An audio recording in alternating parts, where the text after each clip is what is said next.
and welcome to another Bitcoin Standard podcast seminar. In today's discussion, we're going to continue the topic of the last seminar with Daniel Prince on homeschooling and fiat education. So during the last seminar, Daniel gave us his perspective on education as well as his personal experience as a father of four who does homeschool, or more accurately, we should say unschool his kids. And today we wanted to follow up. We had a bunch of questions to address from last time, and I have a bunch of questions that I wanted to talk about and a bunch of other concerns. So I'm going to kick things off first with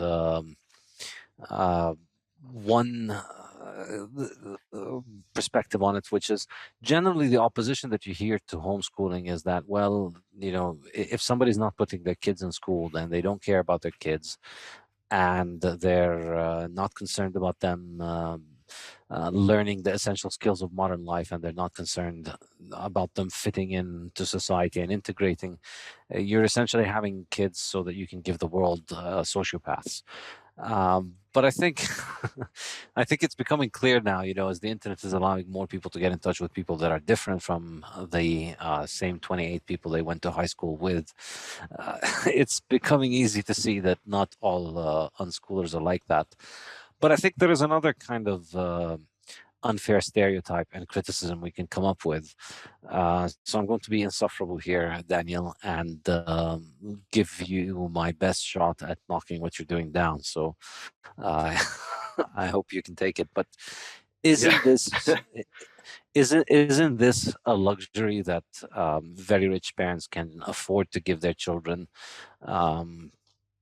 But it's extremely dangerous for people who are not extremely rich, because if you're extremely rich, and the parents have the time and the parents have the money, then yeah, the kids can go around and learn what they want whenever they want, because eventually the kids just need to figure out how to keep running daddy's business, and that's kind of like playing life on easy mode. Let's face it, if you're born into a family with capital, then yeah, you can spend your childhood enjoying life and learning and exploring and traveling and sailing and doing whatever you want and fishing and so on. Because ultimately, all you need to do is just take over your family business, or take over your family wealth, and spend the daddy's money. So maybe it is easier for this kind of class, but maybe for most people, the people first of all who have to work, so they can't just go and leave their kids out and about, range free all day, because kids can get into trouble and can do all kinds of nasty things, or they can get abducted or get into fights, or who knows what happens. So you need somebody to supervise them, and if you can't afford that because you have to be in a job, because you don't have a lot of money and you're not rich, then that means either you're going to leave the kids free, or you're going to have to trust in children's judgment to manage their life for the majority of the day. So and on the other side, it's not just about what they do with their day and time management. I think the more important aspect of it is, if you're not rich, then getting this education is a path out of poverty. So it's a luxury for us to be able to say that school was bad and boring, and it didn't challenge me intellectually and didn't stimulate me. And it's if you look at Maslow's hierarchy of needs, all of those things are nearer to the top, whereas for many people in the world, they are at the level where they cannot really secure the most basic elements of their daily needs in terms of food and shelter and so on. So if you're in that world, it's kind of a sure ticket. If you turn up to school 12 years, you learn your algebra, you learn to write and read and spell, and have some develop the discipline to deliver homework on time, to meet deadlines, to be held responsible, and to face punishment. If you have those things, and if you do them in school, and then you go to university, you get a degree, you can get a job. And if you're poor, um, this this is an enormous improvement over what your other options are.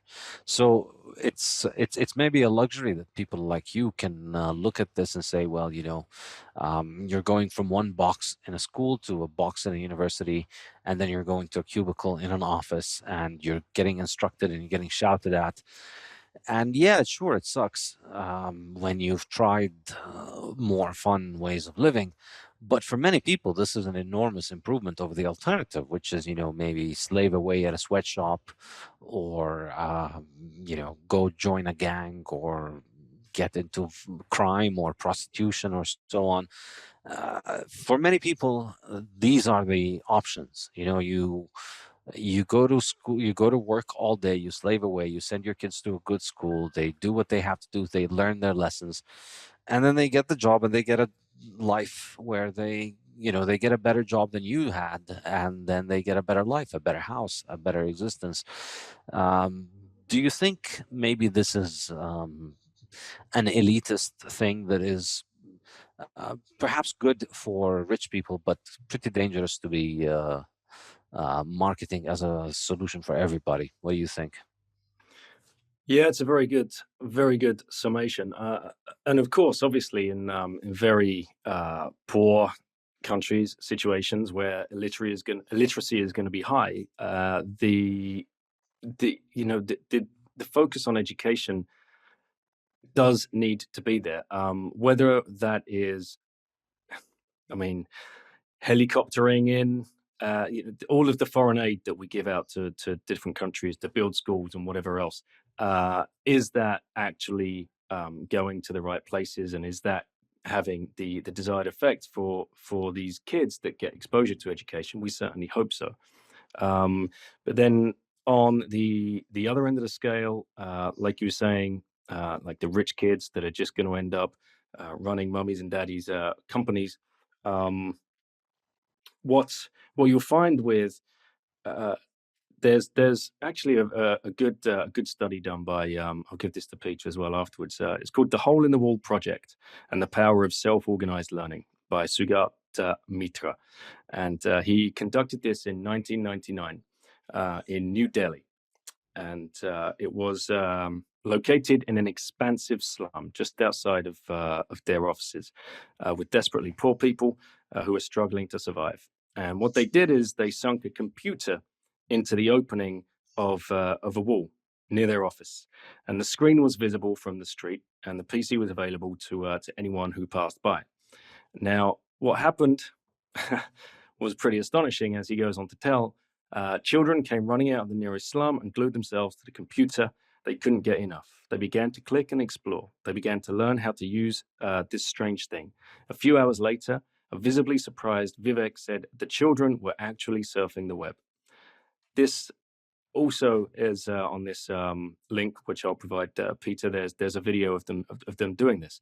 So yes, it kind of gives you what we were talking about before, this feeling that if we can just place trust back in to the fact that the kids are going to be able to teach themselves and learn, and we can put tools in front of them that they can start using and collaborating with each other to use, then they will learn and they will teach each other.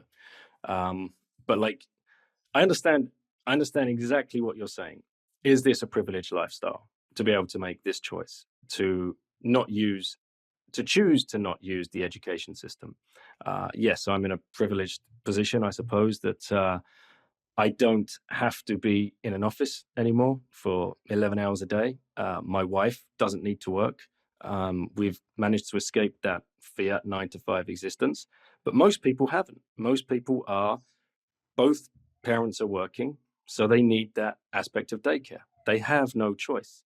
What I'm hoping, like, I mean, we've said many times, COVID has sped everything up by 10 years. That's sped up remote work. So if we can now have the case where at least one of the parents is back now in the home and able to remote work, or they might even now be able to be both parents in the home remote working and move away from the area that they were forced to pick to in which to live because they wanted to be near this particular school that they've taken the kids out, because that's a huge trap as well. What you find is people overpay for housing to be either closer to their office when they're younger in life, or when they're older in life and they've started a family, closer to the school they want their kids to go to, because that's the one, because that's another virtue signal. I want my kids to go to that school, so they're going to get the best grades, and I look good in my society that I can afford to send them to this school. If you take all that away, you can move away from that area. You have now potentially two parents working remotely at home. You have uh, far less outgoings for the prices of the houses, and you can actually start slowing your life down. And the kids can enter into an online learning platform, so they're still not completely uncontrollable and running around the world, singing anarchy at the top of their voices. They can they can find uh, plenty of tools online to keep them engaged and learning with other kids. Uh, I've met so many different people in so many different situations, single working mums or fathers that have taken their kids out of school and have just managed to make it work, even whilst traveling full time. So they're traveling full time, remote working, and the kids, either one or two kids with them, are doing the self directed education as well. And what you'll find is actually when you're traveling as well, doing that, it's cheaper than when you're actually sat in. I that blew me away.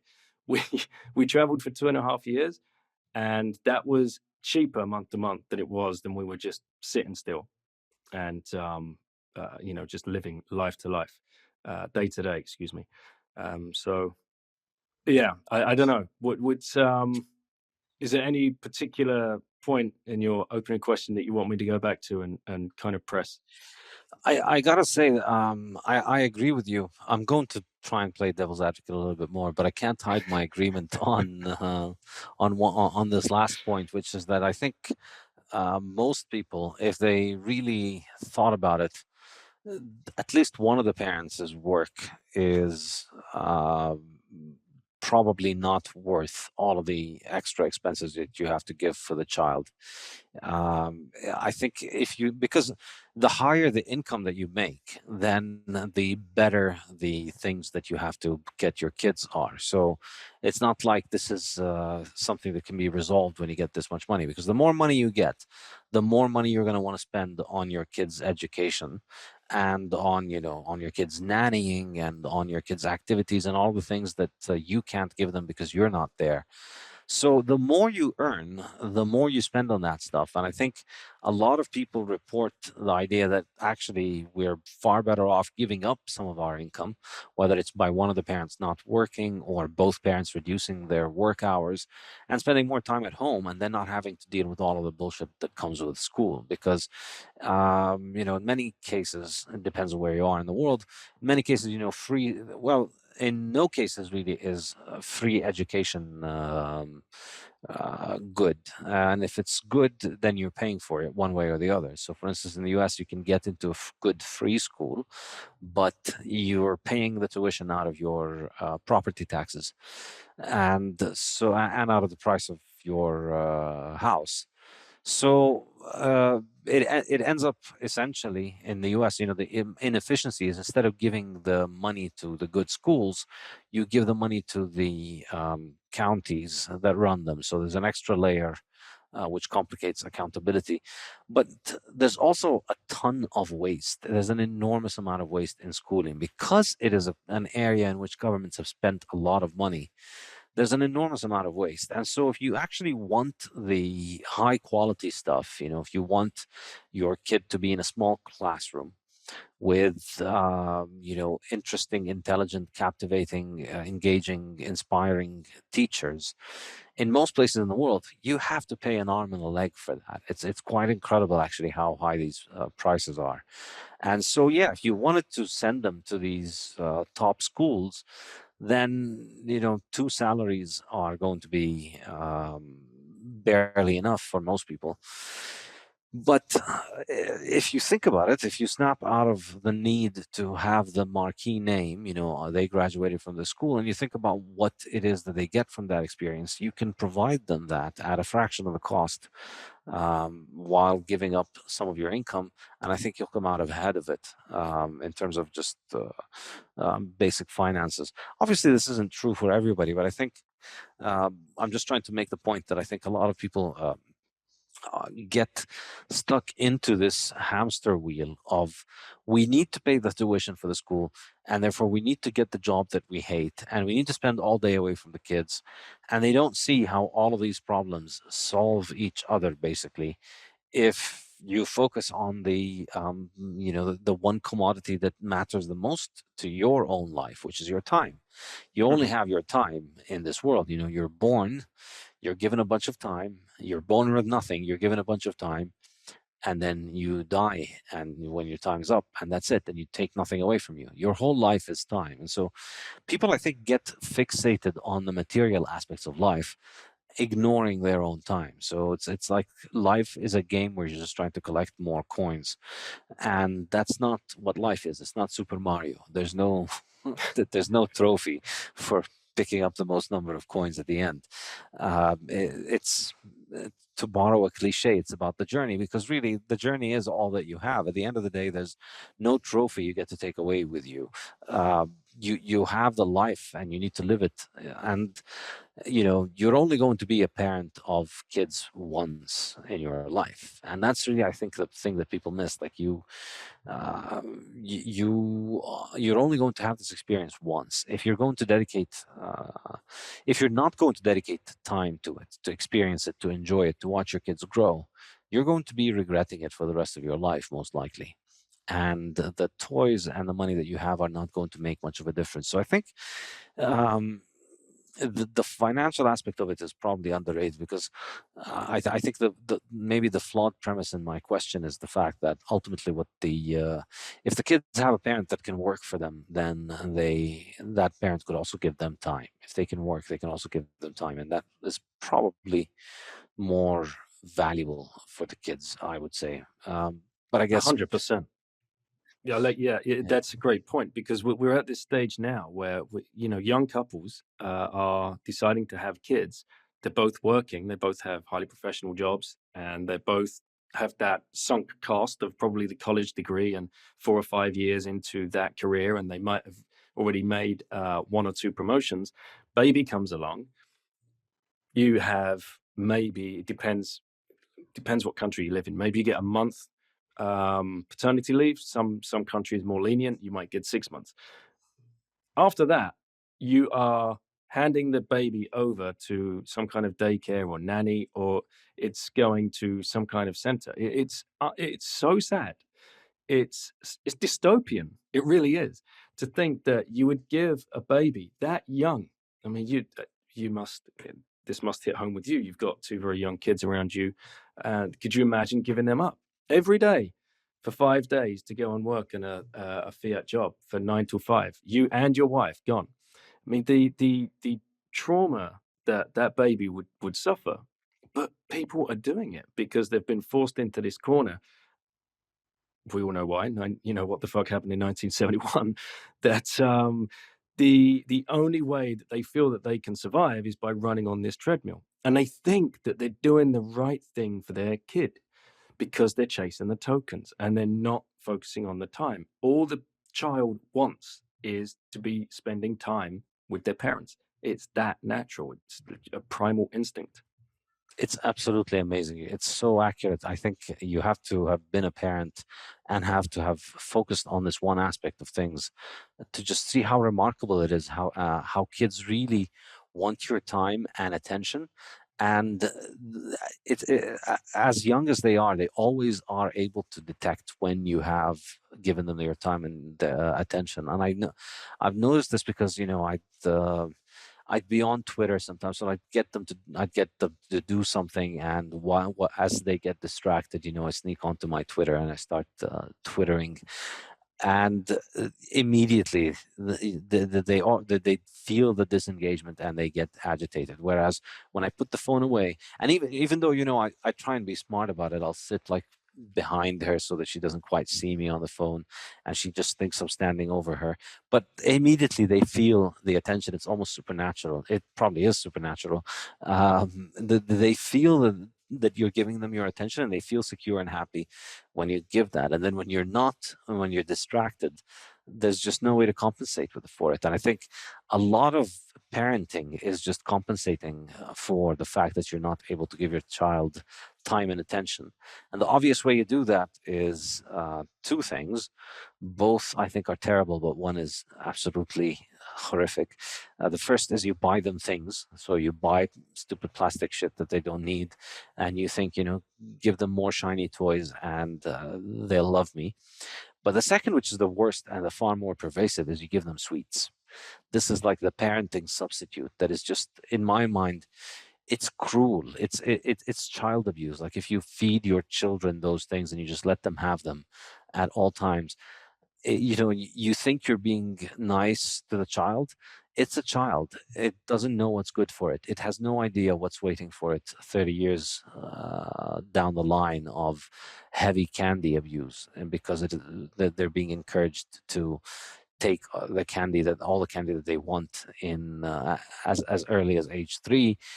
And because every time they do something that's good in school, you buy them ice cream. Every time that they do something that's every time you want to make up for them for something, every time you want to bribe them, every time you want to apologize for not being there for something, you just keep buying them sweets. And it's terrible. It's terrible. It's a horrible substitute for a relationship, and it's a horrible substitute for attention. It's much worse than just buying toys because, all right, plastic, stupid toys, they'll play with them for 15 minutes and they'll forget about them, and it'll just be junk in your room, and then you get rid of it one day. But the sugar, it's forever. You're getting them onto a drug habit that is extremely difficult to break. It's still hard for me to break now, after 5 years of eating basically only meat and eating no sugars and no plant food. I'm still tempted to dig into cheesecake. It's a lifelong addiction, and it's just something not. It's not something that I'm going to be ever rid of. If you were an alcoholic, you don't go back to being a normal drinker, a normal social drinker. That's it. You're scarred for life. You can't do that drug anymore.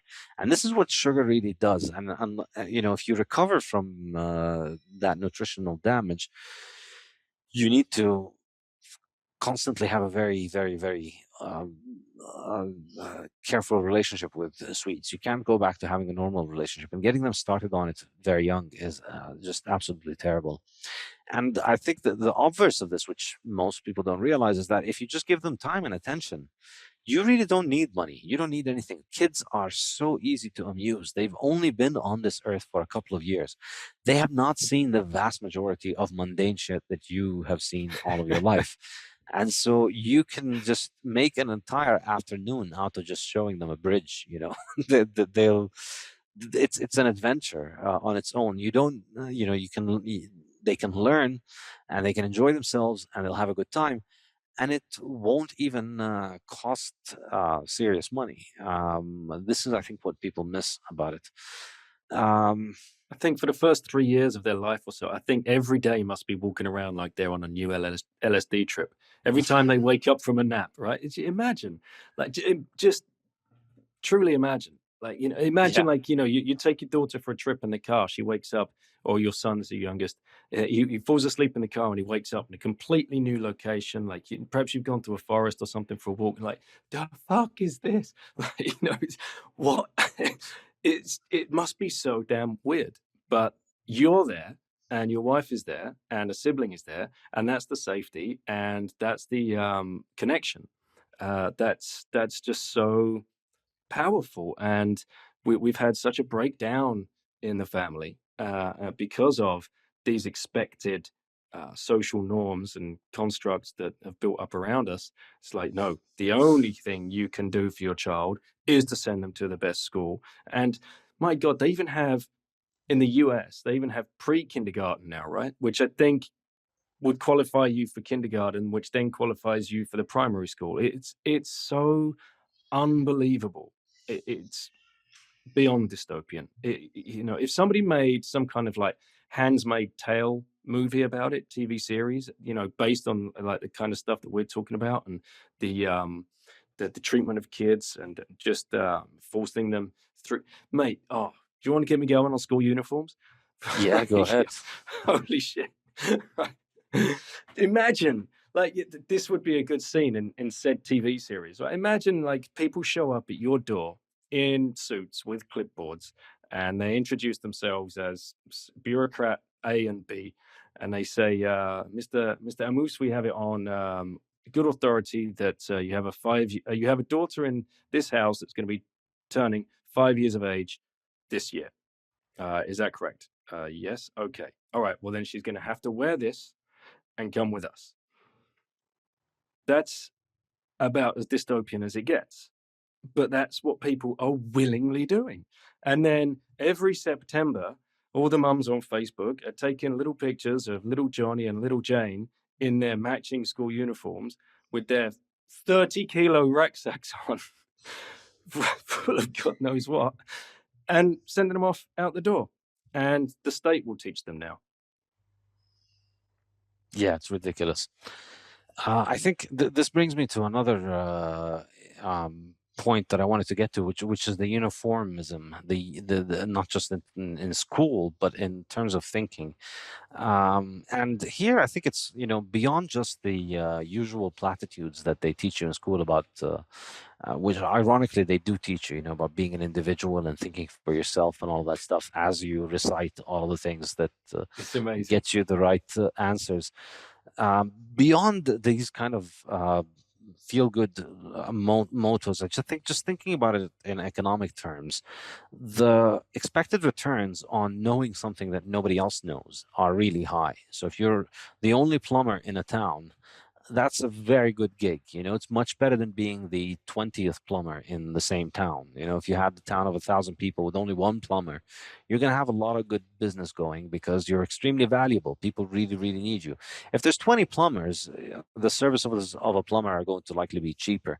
So, what you want as an individual for yourself is to try and specialize in arcane knowledge that is not easily available for other people, because then that makes you special and that makes you able to charge a premium because you can provide a lot of value for people with that knowledge. So you're always trying to specialize and individuate your skills, whereas in school you're being forced into knowing all. Into knowing all of the same things that everybody else knows. And even as an individual, not just about what you want, I'd rather live in a place with a lot of different people, because then that would mean a lot of different skills. I'd rather not live in a place with identical drones, because then everybody does the same thing. There's not a lot of room for specialization and for the division of labor and for trade. So it's kind of um, surprising when you think about it, that as the economy and economic activity becomes more developed, therefore more specialized, therefore people have more and more detailed job descriptions and more specialization within a much larger structure of production, because of the development of capital and the accumulation of capital. In that kind of world, you need more variety in order to have more productivity and have more inventiveness and have more ways of approaching problems and just have more possibilities for trade and the division of labor. And public education, of course, is leading us in the opposite direction, where everybody's being made to think the same things and use the same things. And of course, a lot of that is driven by fiat. It's driven by government insistence. And it's, the century of public education was also the century of fiat. It's not a coincidence. Um, Education became government policy in the 20th century, like it had never been before, because the government had the printer. And since the government has the printer, then they should just make the most of it. And, really, if you think about it, once the government has the printer, um, any kid who's poor is essentially a policy choice. If anybody in the US today is poor, they're poor because Jay Powell wants them to be poor, because Jay Powell could just click a button and make that person rich and nobody could even care. He's printing trillions to bail out bankers every day. He could print $500,000 and rescue a poor family and make them live a good life. And yet he chooses not to. And I think, Pierre Rochard's brand of accelerationism here has really won me over. Most economists will generally bitch and moan about this is not fair, this is dangerous, you're destroying the currency, you're destroying the incentive to work. But I think, Pierre's a genius, and it's and he's also extremely responsible in the sense of he's heavily influenced by Jocko Willink, so he's always about taking responsibility and taking ownership and not being a whiny little bitch. And I absolutely love that approach to life. And in that approach, you don't want them to stop printing money because we have Bitcoin now, so we don't need to beg them because it's not our money anymore. No, you want them to accelerate it, and you want to just basically um, show them the absurdity of their own premises. Because if the government can save Goldman Sachs by printing a bunch of money, well, then why don't they just save a poor family that's starving in a poor American city? They obviously value that thing more. And I think um, it's it's a compelling logic that's being taken to its extremes. Pierre Rochard is going to sound conservative with this kind of stuff very soon, when it's going to be much more demand for printing.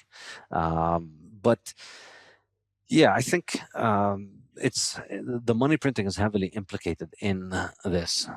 So my question then is, I guess, to turn this around, is do you think if we got rid of fiat, which, as you may have heard, Bitcoin might do, if we were to get rid of fiat and we got rid of the interventions of governments in education, and we had education go back to being a free market, is there a good way of doing schooling in a free market that's good, and think about it, when you think of education, the whole thing is massively disfigured. And think of anything that's disfigured by government intervention, and you can conservatively estimate a 10x increase in price and a 10x decrease in quality on anything. If government was to handle cars in the country where you live today, expect cars to get a lot more expensive and a lot worse very quickly.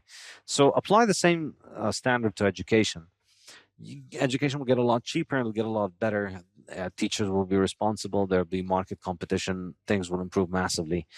Um, how will that play out? Do you think there'll be room, or to put it differently, if we lived in a Bitcoin standard, if we had a hard money and government was unable to interfere in education, would we still develop schools? Would we still develop specialized places for learning? Or would we just end up having unschooled kids roaming around everywhere, getting into everybody's lawn and everybody's hair? Flipping cars over and setting them alight. Yeah, exactly. That's it. That's definitely what would happen. That's what happens every 6 weeks in the summer holidays, right? When no kids are at school. Well, I mean, complete anarchy. But I don't want to get into too many personal stories, but yeah, you could make that argument. Yes. But yeah, it's a good question, and I don't. I would love to say if we were to move to a Bitcoin standard that there would not be a centralized education system, because why would we just redesign the same thing? I would love to see a much more uh, decentralized approach, and bring back more a kind of like a micro school approach, a an approach of mentoring or apprenticeships, right? Apprenticeships. When did they get like completely pushed to the side? What? Cancelled. Right. I mean, what was that? Look, how helpful was that to people that were struggling at school and they weren't fitting inside the cookie cutter system? Now all of a sudden they can go and become an apprentice, whatever, and go and get direct experience in whatever business that they chose. That just makes so much more sense to what we have I got mean, today. it's still taking place. It's been delayed by 10 years by the education mafia. Essentially, they take your kids at 6, and instead of the kids at age of 15 going out and getting an, or even 10, 12, going out getting an apprenticeship, working at a butcher shop or at a car mechanic and seeing if they like this field of business, instead of that happening, they spend all of that time in school and then at university. And then they do that apprenticeship after they spent years and hundreds of thousands of dollars on education. And then they go and, you start your job as an intern. It's something that I like to bring up a lot when discussing the minimum wage issue. And I bring this up in the principles textbook. People think the minimum wage is bad, but the vast majority of jobs will hire you initially below the minimum wage. If you're a doctor, in your first year out of medical school, you work as a slave, getting paid less per hour than the janitor. And yet, doctors are lining up to get these residencies because getting the residency is how you learn on the job, and that's what makes you a doctor. And many of them will tell you they learn so much more in residency than they do in 4 years in medical school.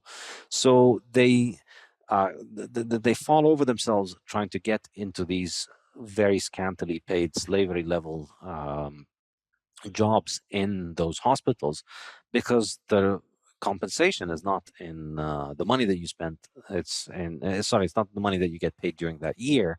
It's in the money that you make later, and that's essentially the apprenticeship model. So people don't protest protecting doctors from the minimum wage, but the same logic, the same exact logic applies for a 15-year-old working as a waiter or washing cars. Your first job, you're there to learn how to work, to learn how to deal with people, to learn the basics of an industry, and that's an education that you should be paying for. The fact is, most internships, you learn more than you contribute there, and that's why you don't get paid a lot. And it's true for engineers, it's true for lawyers, it's true for most jobs. People do an internship either after they finish university or during their time at university, and they learn a lot from that, and they benefit a lot from it. And it's amazing when you think about it. Some kids, and I've always envied those kids. Well, maybe envy is a big word, but I've always liked this, that there'd be that kid who knows what they want to do. And, since the age of 5, all their life is, I'm going to be a pharmacist. And they just know, and they're just going through all of the things that they need to do to become a pharmacist or a doctor or, own a restaurant or something like that. And these kids, they could very easily learn all the things that they learn at school in their spare time and spend most of their time on the job learning in these kind of fields. And they'd probably be better off, if you were working at a restaurant as a kid and spending a few hours a day learning the topics that you find relevant for you. You'll still learn to read and you'll still learn math, and you'll learn all the reading and the math that you need in order to run your hotel or restaurant or whatever it is that you like to run. And you learn a lot by being on the job. And now that's just, instead of having 12-year-olds do that from the comfort of their home, from the comfort of a family that provides for them, where you go and you spend the whole day trying to do something, and the worst thing that can happen is that at the end of the day you decide this thing is not for me, and you go back home and you have a house and you have food on the table, and you have a family that can provide for you. I mean, it's, if you think, when you put it this way, it seems like an incredible opportunity, and you almost feel cheated out of your childhood that you didn't get to do that. Go out there and live your daily life as a teenager, as a mini adult, basically practice adulthood with the safety net of a family. Instead, people are thrown into this in their mid 20s, when they've been brainwashed into the idea that scoring high grades on a test is what's going to get you your restaurant to work properly. Sit and learn your calculus, and learn your chemistry and history, and all of that stuff, and then your restaurant will work. And then they're surprised to find that, at age 23, they're out there trying to make a restaurant work, and they have no idea what to do, because all of the stuff that they learned hasn't been very useful. So they're basically starting from maybe not square one, but pretty close to it. Yeah, it's so true, and that's how I got my job. I was 18, I think, 17 or 18, and I did a 2-week internship at a foreign exchange brokerage in London, and, yeah, that was it, but, that 2 weeks was getting coffees, sandwiches, running, errands, like the most mundane, retarded errands that you could do for, like, 16 guys that were sitting around in a circle desk together, all shouting and screaming numbers at each other. It was dollar mark. It was the dollar mark spot desk in London, and, man, what an experience that was. That was such a great experience that's what I wanted to do after I got out of the hell. I hated the fact after 2 weeks I had to get up and trudge my ass back into school at the time. I was like, God, I cannot wait for this to be over, because if those guys needed someone on the desk, then I can just go in, and I've had my face in the door. They know who I am. I had a few drinks with a few people. That should be enough. And sure enough, a year later, I was done, out of school. Didn't have any particularly good grades. They didn't care. They're like, "Yeah, sure, you can come and work. We'll try you out. We You liked know having where you the around coffee before." is. Exactly. And you can go and get 100 of them a day. And in the end, I still had to go and that was a very, very low wage in comparison. I have no idea what minimum wage was back in those days, but it was not a lot, and a great percentage of it was going on the train ticket to get in and out. So you'd turn up at 6:15, and by 6:30 you're getting 16 guys breakfast. You're back out getting breakfast, rain, snow, shine, whatever in London. Then you're parking to the directors' cars, and then you're getting another round of coffees within half an hour because they've finished their breakfast. Then 4 of them need new cigarettes because they'd all sit there and smoke. These are the days where you could still smoke on the desk, right? So, but you were a total dog's body. But it was that experience that built up the what you needed to start carving out a career for yourself. But if you didn't like it, one, you just left. Two, it showed and you were fired. And it's doing everybody a favor, because you don't end up doing a job that you hate, and they don't end up hiring someone that is hopeless and not interested in doing the job. Whereas if now we have this situation, I think it changed early 2000s, especially in the banking sector. You could only hire someone that had a minimum X degree in math or PhD in economics or something for the banks. So what happened? All of the banks start complaining about the talent that's out there on the market, because these guys turn up, they sit down, and they're like, right, I'm ready to trade. They're like, the fuck you are? What are you saying? You need to What get do you mean? coffee first. Yeah, yeah. You go and get my coffee, and you go and get his coffee, and she likes a tea with milk. And he's like, I didn't go to college for 4 years for this. Well, unfortunately, that doesn't matter. It's, Labor theory of value, right there. You know, you going to college doesn't give the experience value. Yeah, I think this absolutely. is this is very true, and I think it's just the general fiatization of everything, where, as we've discussed before on this podcast, in the fiat world, the results are optional. And so it's really no longer about whether you can get into the bank and make the bank money, or obviously it is to some extent, but it's becoming less and less about that. And you look at the current corporate world. Um, I mean, does anybody even want to make money selling anything anymore?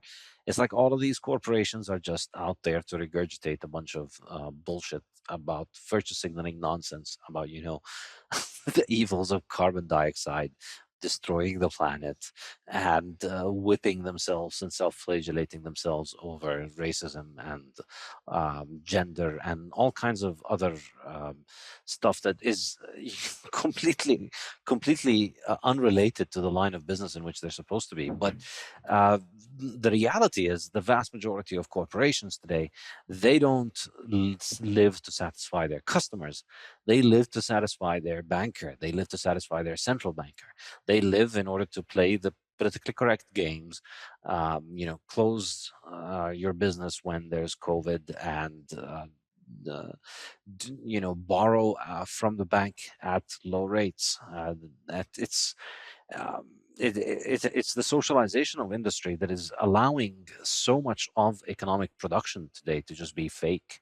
I think an enormous number of people in the fiat economy don't have real jobs. They have fiat jobs where they're just um, filling up an office and handing and performing a bunch of rituals, which, when performed correctly, allow the entity for which you work to extract low interest rate borrowing from the next fish in the food chain, essentially. So you get money thrown at you from above if you tick those boxes.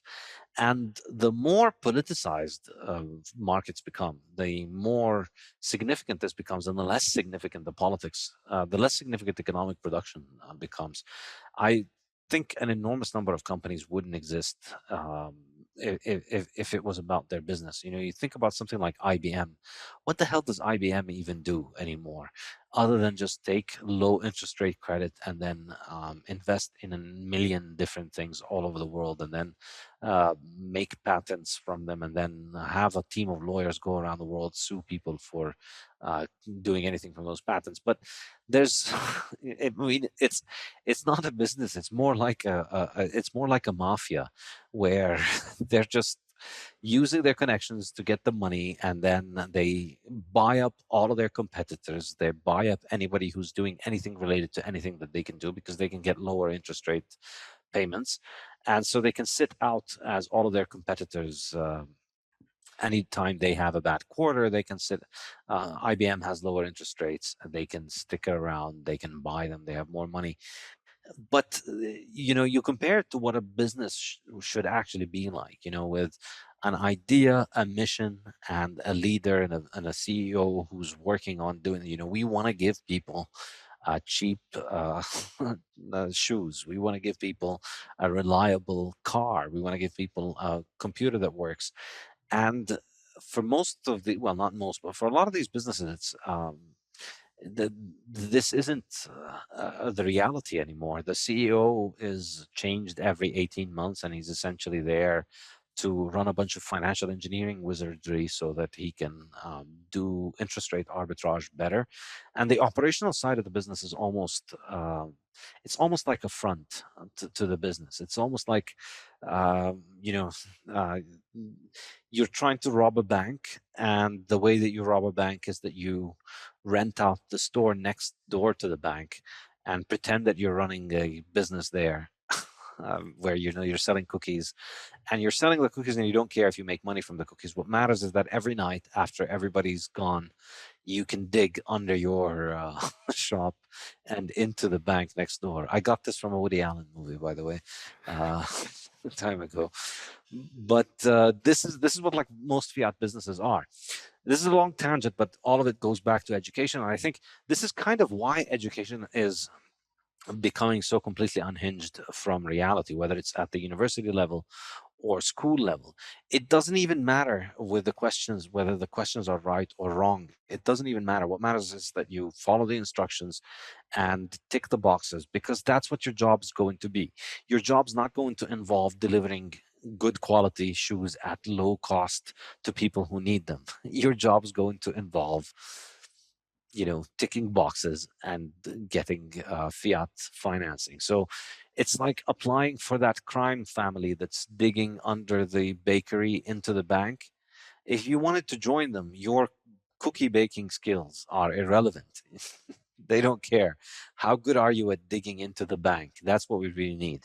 And then they don't care if they make shitty cookies and the customers don't like them. Although in that film, they end up making great cookies and the shop makes more money than they would have made robbing the bank. But, uh, that was probably one of at least the story was probably written before 1971 when you could make money in ways other than robbing banks. Well, actually, there's a graph on 1971. I was on WTF, happened in 1971. I was just flicking through it because I knew it was there and I wanted to try and find it. The growth of physicians versus administrators. I don't know if you've seen that one. I think it's like one Uh-huh. of the last few. It's just explosive. Like it's just all of these administrative jobs completely through the roof. And that's exactly, I mean, what they're looking for. Like those box tickers. This is how they're running um their countries. It's like there will be more and more bureaucracies and more departments will open up to look after certain different little niche things that all of a sudden need policies and regulating.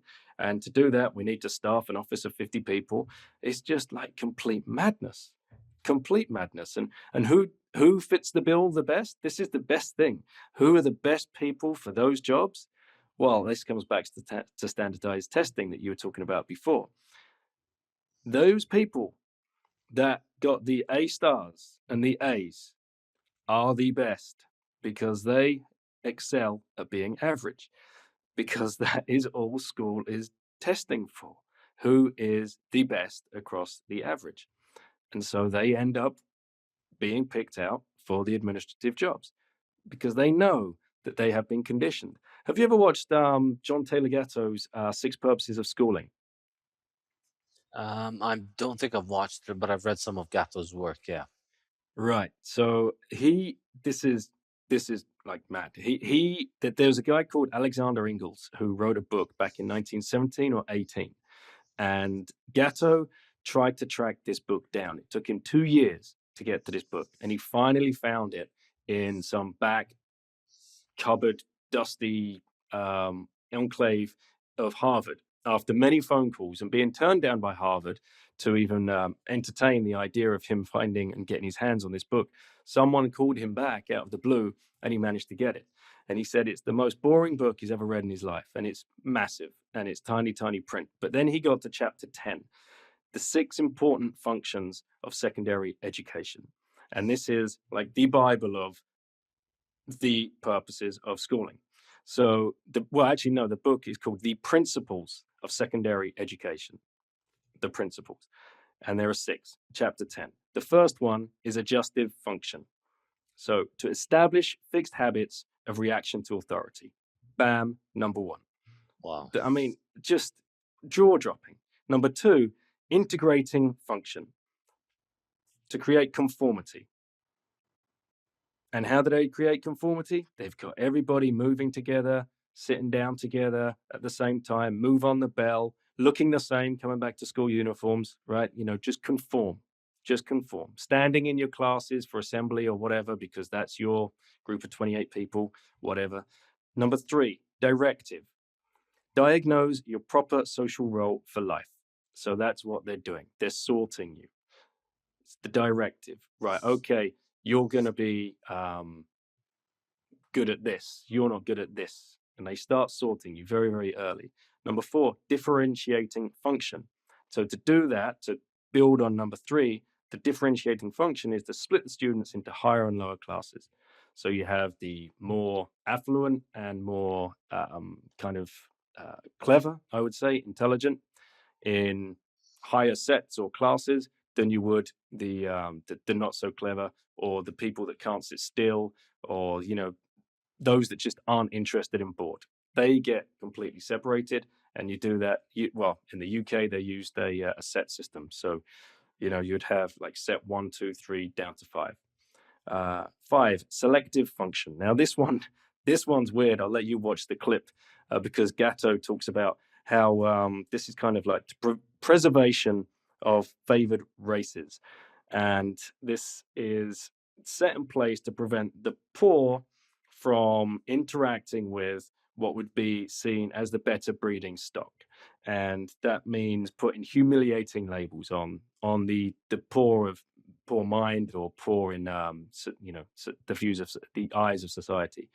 So you'd put labels around their neck like you're not very clever, you're not very good at this, you can't play sports, always picked last for sports, and all of this kind of stuff that we've all been through and we've all witnessed. Right?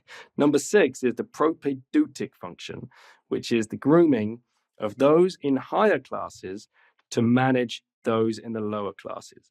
And that is a perfect example of why you have prefects or head boys or head girls or class presidents for those people that are being groomed to make them feel as though they are going to be the ones that are going to be better in society than the other people.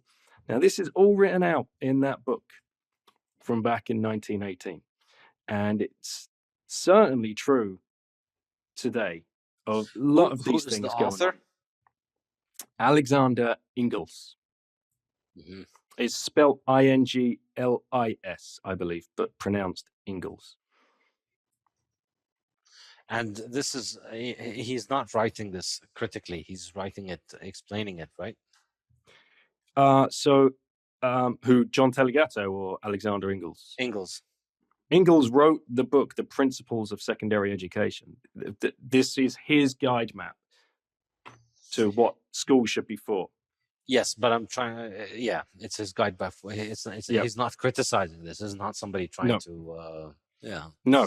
These are the points. This is what school is for. And yeah, it's Gatto. When you watch the link, I've already shared it with Peter. When you watch the link, you'll be like, "This is crazy," and that is first principles. That's Fiat education from first principles standpoint, right there. yeah, and That's of what it's course, been built on. the fiatization of education is another thing that came about in 1914. Incidentally, I bought the domain name what the F happened in 1914.com. Did you? I bought it a while ago and I've been meaning to start collecting these because it's also very similar to 1971. It's one of those years where a lot of things keep popping up. The Federal Reserve was established in 1914. World War One happened then, and you just see the parallels all over. And it was basically then when you got modern public education in the form that it is. It's then when modern medicine was born in the current crazy form in which it is. And it was then in which the modern university system was born as it is. And it was also at the time when we had the antitrust laws born. And this is usually presented as a big giant victory for people against corporate power. But in reality, as Murray Rothbard explains, this was the triumph of corporate power, and solidifying it and protecting it from competition through the force of the state. So um, every market now, there was a judge that was going to rule how much of each goods sales each competitor needs to have. And that if you're the kind of simpleton who believes in Keynesian economics, that sounds like a great idea, because now the judge will just stop anybody from having too much of a share. But in reality, what this ends up doing is it's being used by the incumbents to freeze out all competition, and that's what ends up strengthening those monopolies over time. So a lot to answer for in Interesting. for the early 20th century. Yeah, I mean it's when public funding for science started in the UK and in the US. It's when Hmm.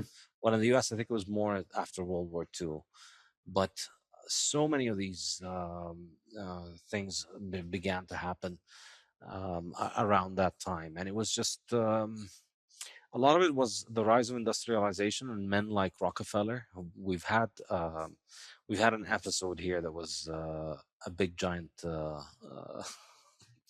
tribute to Rockefeller in order to knock down Keynes. And of course, as a lifelong enthusiast and lover of hydrocarbon fuels, I have a soft spot for Rockefeller because, obviously it's not cool to say this, but really Rockefeller's contributions to the energy industry are the reason that we have the standard of living that we have today. But he became so rich and he had so much money, and he essentially brought the incredible transformative organizational mind that he developed on um, industry and on the energy sector, and tried to apply it for all aspects of human life. And this is what kind of the Rockefeller Foundation was working on, and many of these other foundations. It's just, you know, we know that we have American people who would like to have gasoline and kerosene and all of these amazing products. And we have all of this stuff resting underground.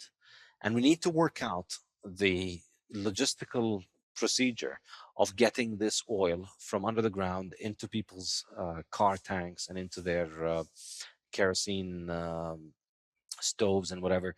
So we need to have this organization, and it's easy to look at it right now and see how it works and think, wow, it's impressive. But imagine having the kind of foresight to build this from scratch when it was still very primitive, when these industries were extremely primitive, extremely new, and then to come up with the idea of vertical integration where we as Standard Oil are going to handle the entire process from exploring for that oil underground all the way to getting it into your into your house in the safest, cheapest, most usable way. I mean, you have to admire the kind of mind that it took it. And today, we have a lot of business leaders that make a lot of money, but a lot of them make that money because they made a right call on some fiat money bullshit. A lot of them have invented the new way for people to shake their ass on their phone, which is interesting and all, but really the transformative impact of getting energy into the household is enormous. It's I'm saying all of this because I'm going to say something bad about Rockefeller, and it makes me feel guilty almost doing it because I start to feel like these the carbon dioxide hysterics who are ungrateful about those things. I recognized fully that my computer and everything that I enjoy in life today would not be possible without Rockefeller, and I pay tribute to just the incredible genius that it took him to design that process. But when he applied that thinking for issues pertaining to humans, that's when it went wrong. And that's one of the insights you learn from reading Popper or reading Hayek, or most significantly, I think, Mises, is that humans aren't machines and humans can't be controlled from above. Humans have their own will, and their own will motivates them to look out for what's best for them. And they're constantly acting in a way that improves their own life. So if you try and impose things on them top down, you cannot do good for them. You can't help people by imposing things on them. You can only make life worse for them by imposing things on them, and the result is um, it, if you read Popper's The Open Society and Its Enemies, the Rockefellers were, to an extent, bitten by the same kind of bug that people like Plato and Marx and Hegel had, which is here we have this incredible brain that can organize and systematically treat and manage physical objects, and we do a great job with it. We need to apply that methodology to dealing with human beings. We need to organize human society in the same way that we organize economic production of physical goods. And that's always been a catastrophe every time it's been tried. It's, of course, to an extent, the motivation behind all kind of totalitarian ideologies, which is, let's just make the population better. It's the motivation behind eugenics. It's the motivation behind all kinds of horrible ideas like socialism and the like. And it is, to a very large degree, what gave us modern fiat education. Would you say? And have you ever thought about how the modern Fiat education system is boiling the oceans? Tell How me. much CO2, how much carbon dioxide, if you know all the hysteria coming out of uh, the, the status quo, how much carbon dioxide is emitted into the air from people? First of all, just doing the school runs. You know, how many billions of people are doing school runs? The buses, how many of those? Going crazy. What about these buildings are generally old buildings, right? How would you say that they're heated? And they're heated what, like how many weeks of the year? You know, there's so many different ways that you could go. Yeah, it's it's I think a big a part of the waste that's involved is the fact that you're trying to mass produce something that can't be mass produced, and so you're trying to fit in a model where economies of scale work. And in order to get the economies of scale to work, the only way to do it is you basically compromise on the quality beyond any kind of recognition. It's just not possible to scale things that involve human attention. Um, and the result of it is that an enormous amount of waste is taking place, because getting all those kids into the same place at the same time and getting them out, and then getting them all to get into the mood for math, and then snap out of it and get into the mood for English writing classes or whatever. It's not easy. um and Billions of tons of pointless paper in pointless textbooks, which yeah. you know get updated every. I'm sure you're aware of like the whole scam, the textbooks, you know that Oh whole yeah. business. I mean that's shocking. Absolutely shocking what's going on there. I mean, you want to talk about one-use plastic? How many kids have got like 50 pieces of one-use plastic in their pencil cases sitting on it? Like, you know, all of these crazy narratives that we've just been having to listen to for so long. But then, you know, if you were to challenge the system again, you just trigger so many people. But I wanted to point to a quote of yours from your chapter in the Fiat Standard, which I wanted to bring up with you and kind of lean on. Um, education no longer needs to be met. Sorry, excuse me. Education no longer needs to meet the needs and aspirations of the student to help them succeed in life. It needs to meet the political gains of the source of fiat. That is so true. Now, did you know of an organization, Safe, called PISA? No.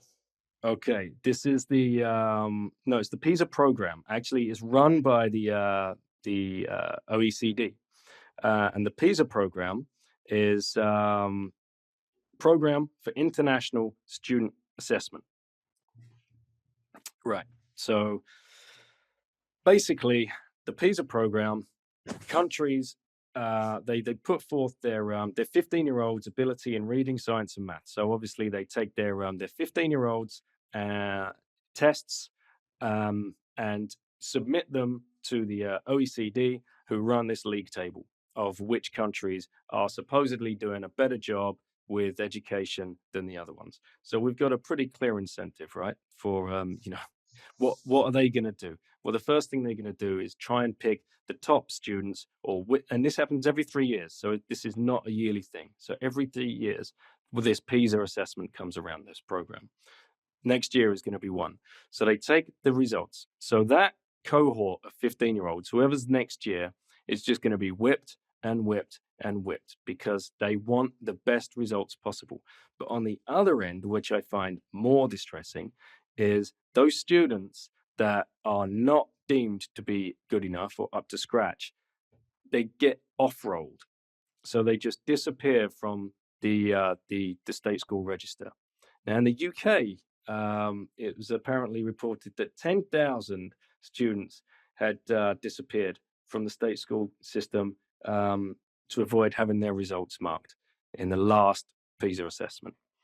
So what the hell is going on? That is the exact thing that you talked about in that sentence there. It's the incentive for the government and the fiat to make it look as though their education system is doing better than anybody else's. Meanwhile, the students, they just don't care. You do well or you don't exist. It's nonsense. Yeah, an interesting idea I should have added, perhaps. Maybe I'll get to add it to the Fiat standard, although I've shipped it off to the publishers, but I think they'll let me add this. Um, there's an old saying, I forget I think it's Goodhart's law. I think that's the name of it, which is that whatever metric is targeted stops being useful. If you're trying to aim for achieving a specific metric, that metric is going to stop meaning anything because it's going to be manipulated, and it's going to become the target of human action in itself, and then you can bring the metric down without changing the underlying reality, which is what you actually care about. And fiat education is a great example of this. So how do we know if all of this money that we're spending on kids is being used correctly?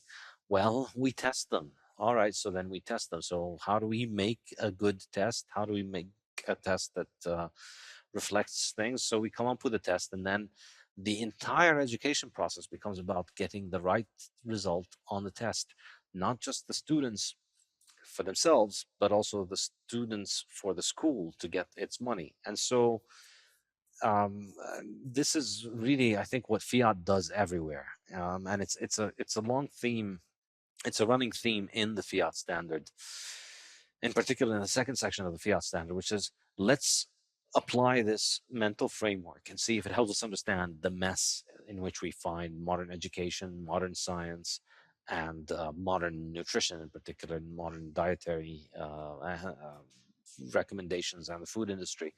And I think it's extremely powerful because you see this over and over and over again. You have people in positions of monopoly power, people that you have to get your services from. You have your local mafia of public schooling, and you can only join them, or you have your local mafia of dietary advice, and you can only join them, and you have your local mafia of your global mafia of food producers, and you have to only eat from them. Well, we don't have to yet, but they're working on it. They're going to start trying to ban meat very soon, it looks like it. So you have these monopoly decision makers, and they're not getting paid by their customers. They're getting paid by fiat.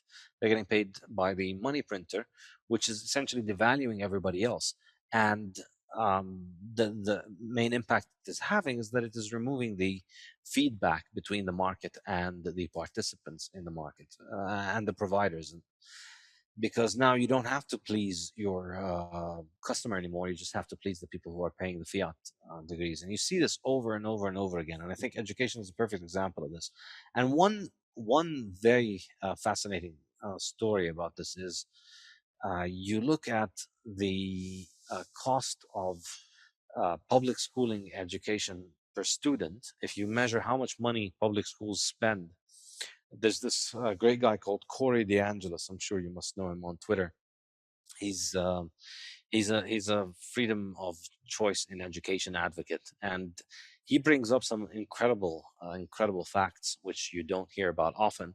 And one of them is that he did a comparison between the cost of the best private schools in the Washington D.C. area, the best private school that you could get your kids into, and then you compare that to how much public schooling spends per student.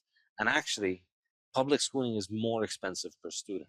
It costs more money to send kids to these dysfunctional, crime ridden, drug ridden uh, public schools, hellholes, basically, than it does to send them to the most expensive school in the area in the US capital. And the reason is, the most expensive school is a free market school. They can't keep students at the door, so they're always running a tight ship. They're always walking a tightrope.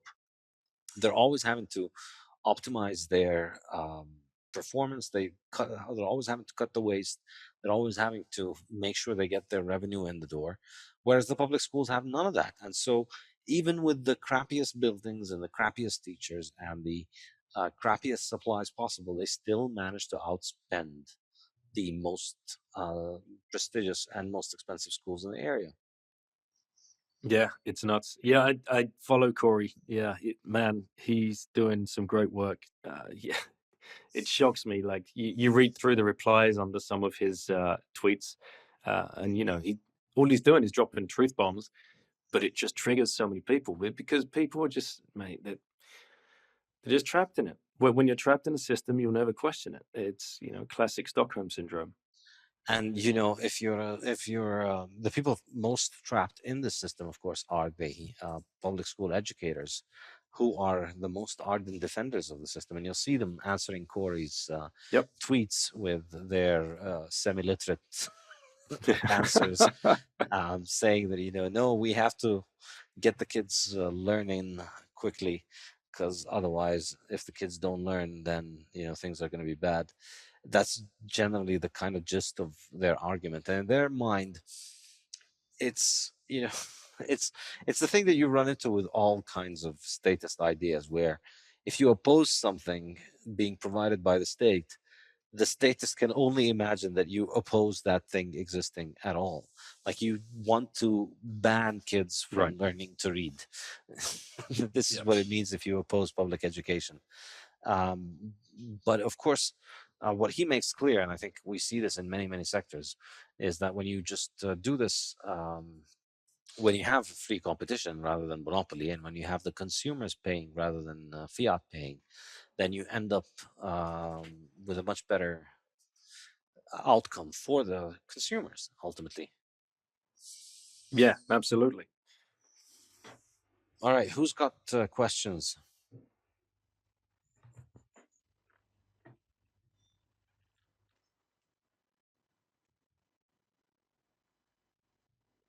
I have a question, Saif and Daniel. Yeah. Thank you. A very, very interesting discussion. So one question is, at the beginning, you mentioned that there are online tools that can be very helpful to educate your kids, which is very good to hear. I'm not too familiar, but I'm happy to hear that. One comment and question I have on that is, I also believe that the purpose of education or going to school is not just learning facts and being exposed to the right curriculum, but also to socialize the kid, to be able to interact with other kids. We are extremely social animals, as you probably agree with me, right? So what would you say to that? What's the if a kid spends too much time online, then how would you replace the socialization aspect, which is supposed to be, in my opinion, a strong element of a good school system? To give you an example of how our kids are using one of these ed tech Mm-hmm. tools, they use GalileoXP.com, Okay. and that's where they're doing their socializing. That's where they're hanging out with kids. And what I love about it is they're not forced into hanging out with the same kids every lesson Mm-hmm. or every day. They get to hang out with kids that are not even their own age. Mm. So you might have 8-year-olds in the same club as a 13-year-old, which I really enjoy to see, because then you have this kind of, and they're from all over the world, different cultures as well. Mm-hmm. So that for me is way more social of a setting than would be a classroom where you're forced to sit down and open your books and be quiet and not even be able to talk to somebody else. But on the first call that Saif and I did, we really debunked the socialization myth. Mm. So if you missed that one, make I sure missed it. Yeah. yeah, okay. So I don't want to repeat too much, Mm-hmm. but I think we did go over it for about a good 20 minutes, 30 minutes maybe. Okay. But so you think that spending time in person, physically, with other It's also kids? important. Okay, Also, that's what I'm trying 100%. to say. Yeah. Yeah, 100%. And that for us, that's done via just interactions with friends, joining Okay. sports clubs or dance Okay. clubs, Okay. music clubs, whatever it is, Okay. whatever the kid's interested in. That's Mm-hmm. where they go and have their physical and social interactions, and of course, Mm-hmm. birthday parties, whatever that they get invited to. That's actual socialization. Yep. Whereas I find school to be the opposite. I find school to be antisocial. Okay. It's forcing kids who might not have anything in common with each other to spend hours a day with each other, the same kids for maybe as long as 12 years, and they're not even really allowed to speak to each other during the day when they're in lesson time. That's not that social. And you get to playtime or recreation, whatever you want to call it, and you spend most of that time avoiding the people you know you don't like, rather than being social. All right. Thank you, Daniel. That's very helpful. Really appreciate it. No problem. All right. Anybody else have any more questions they wanted to ask Daniel? Peter? So, Daniel, for people that are interested in homeschooling their children but don't have a lot of time, what's the one resource above all the others that you mentioned that you think people should check out first? Sir Ken Robinson's TED Talk for me was one of the most pivotal moments in our decision-making process. His original one, he's got 3 TED Talks. The original one is called "Do Schools Kill Creativity?" That was maybe I watched it at the right time. Maybe we were primed for it. I don't know, but I remember watching it and then just watching it again and again, and it was just such a amazing, well-given speech, very hard-hitting, and just made me and my wife start really questioning all the things that Saif and I have been talking about. Like, we hadn't questioned the system to that point. My God, no. I had a decent enough job, good enough that my wife didn't have to work, so she could be mom and, do the school runs and all of that kind of stuff. And we'd done the private schooling. We'd done the kindergarten. We'd done, all of the usual 9 to 5 Fiat life stuff. We were in it. And seeing that speech was like, whoa, hang on a minute. What did that guy just say? And it really did start me down the path of, it's like Bitcoin, isn't it? As soon as you start following the rabbit and challenging the narrative, there's always an extra little nugget to find. So that's, if anybody wants just one resource, I would say, yeah, go there, go watch that speech. Brilliant. Thank you. Thank you. Anybody else have any more questions? Daniel, I have one more question. I'm curious to hear your take on this. In the Western society, it's becoming more and more common and accepted to just move away from your place of birth in search of more money, more economic opportunity, which means the family structure is not there anymore. My family is in Italy, I'm in the United States, my wife's family is in Romania, so people tend to be spread out, right? And I'm kind of start to realize that this is probably not a positive development in many ways, right? It's good to have your grandparents, parents, and children together. What are your thoughts about that? And how did you experience that in your life? Yeah, that's been very, that's been a very key part of our life, actually, because my wife and I moved away from the UK in 1999. So at that point, we didn't have any kids. So my kids have grown up the whole time away from their grandparents and extended family. So yeah, I mean, it could be difficult at times. You would think, oh, I wish we just had the grandparents around the corner. It would be nice if they were, a bigger part of each other's lives. But I guess it was just one of those things. That's just where we found ourselves in the situation at the time. It's easier now with Zoom. Skype used to be good enough, but Zoom's even better. But it's not the same. That's not the same as having like the physical contact and whatever else. That's obviously much nicer. But we got to a point where we were now living in France. We were only a couple of hours away, so we could be to England 3 or 4 times a year. They could be here once or twice a year. So we were getting the interaction. Obviously, nothing in the last 2 years. We won't go into that.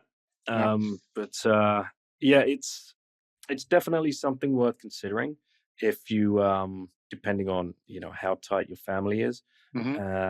and the role that you want grandparents to play, or even if grandparents want to play a role.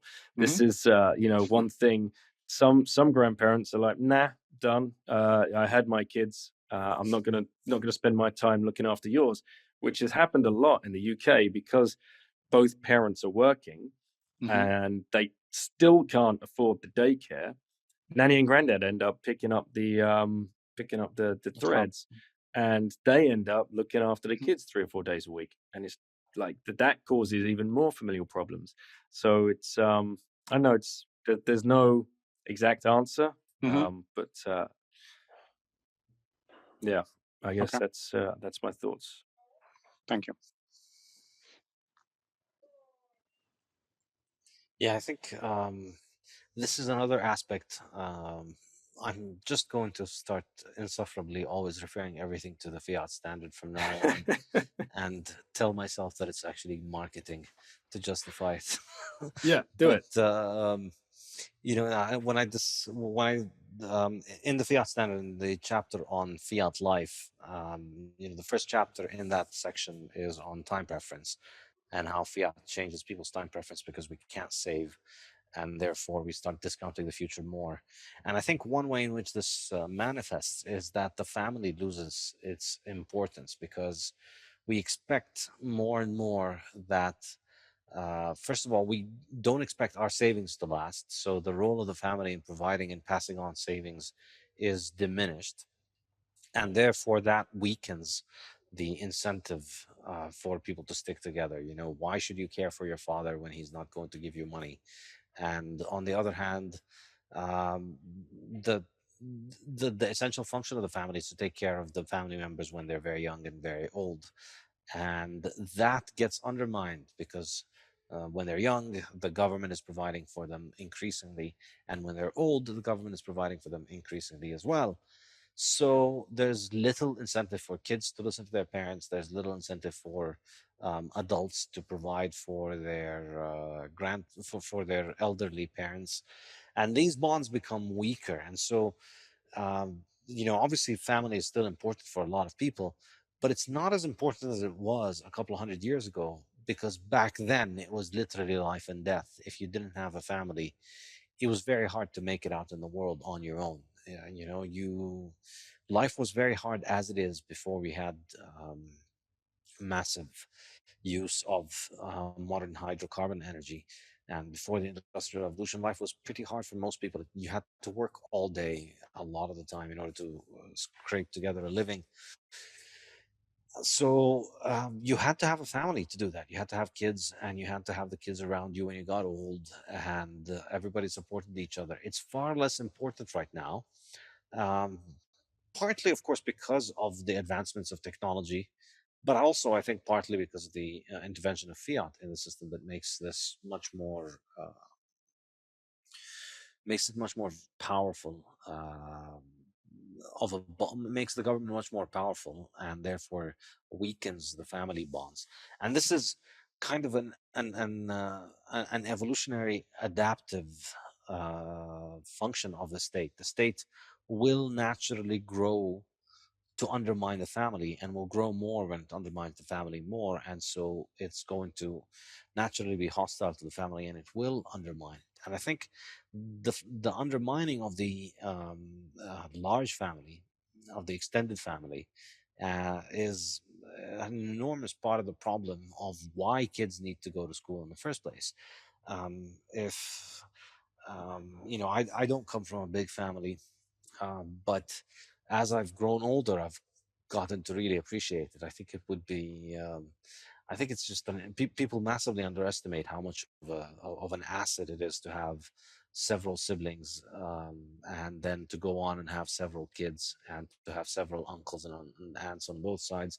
It's just an enormous asset in life. These are people very similar to you who are highly likely to love you and take care of you and help you out. And I'd much rather go through life with this. And if you think about it from that perspective, if people had large extended families, the kids would always have things to do. They'd be in a safe space because It's an area, where the extended family lives. So there's a lot of area for them to walk around and be surrounded by people who are family, or at least friends of family and relatives of family. And the natural synergy that exists there between the grandparents and the children is incredible. I've seen recently some research where a bunch of Fiat scientists took some kids uh, to a retirement home, and got the kids to talk to the retirees. And it was great for the kids, and it was great for the retirees. Who could have known? Who could have imagined that generations interacting with one another would be beneficial for both? It's only been part of human society forever, in every human society that has ever existed. So uh, we've undermined that because we have small nuclear families, and they're independent and they're separated from one another, and so the kids don't have extended family to spend time with. The notion that I mean, in a sense, it's kind of unhealthy that if you have two kids, and even if the parents are staying home with the kids, they're just interacting with one other kid and two adults, and that's not very healthy. Doesn't mean that school is ideal, but it would be far healthier if a kid grew up, I think, in a place surrounded by many more kids and adults that are family, that take care of them, that you can trust them around. And that's being undermined massively. And it's I think this is really the kind of deeper structural answer to the problem of what do we do about kids, and how do kids spend their time. Yeah, if they had 5 siblings and 45 cousins living within 500 meters of each other, all of them, that wouldn't be an issue. No, exactly. One thing I kind of wanted to tell you about, because I'm not sure whether you have even seen this kind of meme. It's very prevalent in the UK, but there's something called skiing, um, aimed at the boomer generation, so all the grandparents, and but it's an acronym for going on a ski holiday, for example. And the acronym SKI is Spend Kids Inheritance. How Fiat is that? That is exactly what you were talking about. Don't save for the future. Don't save for your generations. Just go out and spend it. And that, of course, will have an effect on, because even my parents say it from time to time. Oh yeah, well we're going. We've been out skiing today. We bought some new furniture, and like it's all tongue in cheek, but it's like, God damn, you're falling for the Fiat memeing that's going on without even realizing it, and it's pretty sick, and it's done purposefully to get them spending. And I think you're right. Like the state has an interest in, you know, certainly has an interest in dividing families. Look what it's done the last 2 years. And if you look at UK Brexit, that was split 50-50. That split families. Look at the US politics now in the US, obviously. That splits families. This all works in the state's favor. Absolutely.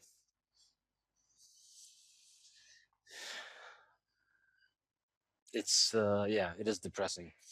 But then again, hey, let's not forget, we have Bitcoin, and Bitcoin fixes this.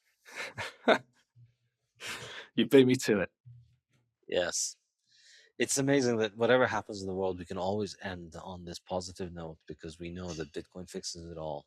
The only questions outstanding are just how Bitcoin will fix it. So, will we head to a world in which people have more, kids just run around free range, or will we get good schools? Because I'm still not ready to kind of entirely write off the idea that sending kids to a specialized place, if it's run effectively and efficiently on a market, they could learn and they could have fun and they could spend some time there. And I think, maybe the market will develop something healthy like this, even when there isn't all of the distortion that Fiat provides.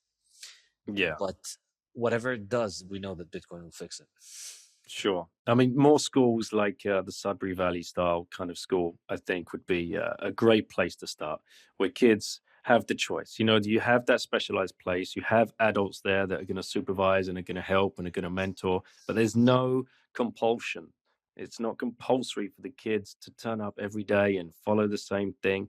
They turn up one day, perhaps they want to learn maths. You go find that guy that's going to sit down and help you learn through maths. Perhaps you don't. Perhaps you want to go and play the trumpet. You go and find someone that's going to help you learn how to play the trumpet, or give you access to a YouTube video that's going to teach. It's just having this choice. You don't have that at school. Zero. You are a drone and control Absolutely. every minute of the day. And at the same time told, be yourself, like you said earlier. It's double speak. It's complete Yeah. double speak. Be yourself. Be true to yourself. Sit down, shut up. But answer what we tell you. Yeah. This is the answer. Absolutely. 2 plus 2 is 5. Wait till that turns up in the textbooks. Won't be long. All right. Well, thank you so much, Daniel, again for this. This has been massively entertaining and informative. And yeah, I think you've won me over for the homeschooling side. My daughter will hopefully thank you about it, or maybe blame you. We'll see. Well, only time will tell. Indeed. Cheers, Saif. Appreciate you having me on again. Really good fun. Thank you for joining us. Take care.